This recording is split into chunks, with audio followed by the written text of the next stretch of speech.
Mesdames et messieurs, bonjour et bienvenue à votre minute d'information. À la une ce matin, nétrologie, polémique autour des obsèques de Folie d'Iran. Le showbiz camerounais est en deuil, mais la paix n'est pas au rendez-vous. Décédé le 26 mars 2026 à l'hôpital général de Yaoundé, l'animateur et figure emblématique de la CIATV fait encore parler de lui. Un mois après sa disparition, la tension monte. Sa veuve Tatiana Mengue Amougou sort du silence. Elle affirme avoir découvert le programme officiel des obsèques sur Facebook sans avoir été consultée ni associée. Elle parle d'une organisation scandaleuse et dénonce un manque de considération. Une affaire qui relance le débat sur le respect des proches et des conflits familiaux. Entre hommage national et déchirement privé, la mémoire de Folie d'Iran se retrouve au cœur des controverses.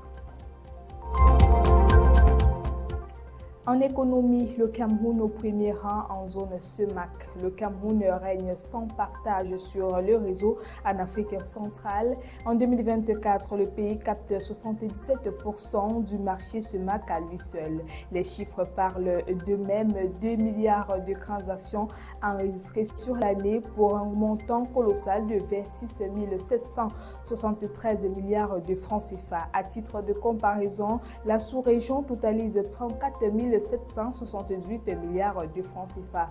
Derrière cette croissance, un taux de pénétration mobile en hausse, l'exposition des paiements dématérialisés et des usages qui se multiplient. Transfert, facture, achat, le téléphone devient le portefeuille. Véritable moteur d'inclusion financière, le porte-monnaie électronique s'impose comme un pilier de la transformation digitale au Cameroun et dans la sous-région.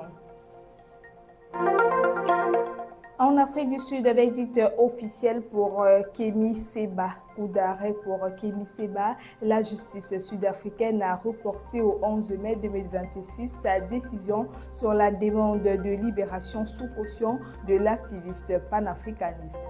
Présenté mercredi dernier devant le tribunal de Pretoria, il espérait une sortie provisoire, mais malheureusement, il restera en détention. C'était sa deuxième comparution 2 semaines après une première audience sur son cas. Interpellé dans un centre commercial de Pretoria avec son fils et un Sud-Africain, il est accusé d'être entré illégalement au Zimbabwe en franchissant le fleuve Limpopo.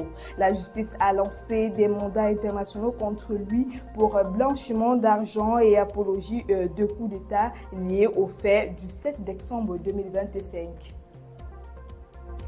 Et pour terminer, alors Burkina Faso cap sur une réserve militaire.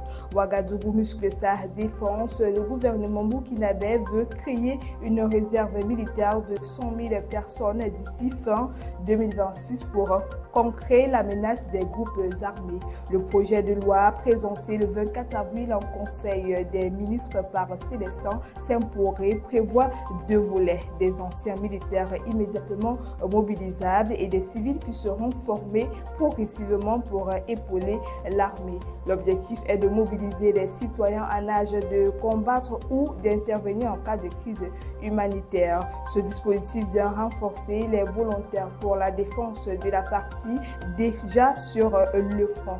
Annoncé comme étant complémentaire et organisé, ce plan intervient dans un contexte marqué par des vives tensions.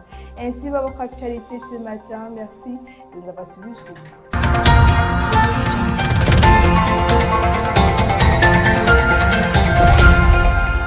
Campus TV, nous sommes ensemble.